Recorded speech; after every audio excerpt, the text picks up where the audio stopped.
Okay, well, a lot has happened since the last video. Got the oil cooler out, removed the old alternator, got the new alternator mounted onto the fan and bracket, got the tins all painted and ready to go. I've got to put a few more bolts in.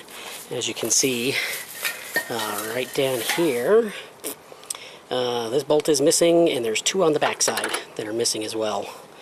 And I think there's two on the back side for this that's missing also. So they didn't have everything in place. And the other big thing was on the back of this housing right here, there's two bolts that come from the generator through this plate, and one of them had the nut off of it. So there's no wonder why this thing was just having all kinds of issues. So now that we've got all that back together, hopefully it goes back together well, and I don't have to play around with it too much. So I'm going to go ahead and get to work on getting these bolts and everything put back in.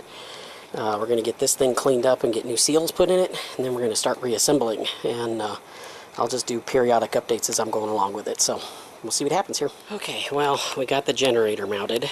That is after I bent the fan. So I don't know, I may end up taking this back apart and putting another one on. I've got one on order, and I wouldn't have done that other than the fact that down here, the adapter for the doghouse is cracked all to pieces. And there's no way on earth I'm putting this back. There's a nice big fat crack that runs right here across to this outlet. And I think this is where most of the oil's been coming from. I had to scrape off a big old boatload of oil, gummed up oil off of it. So another one of these is on order. And when it gets here, we'll get it all reassembled and put back together again. But we're just going to chuck that thing and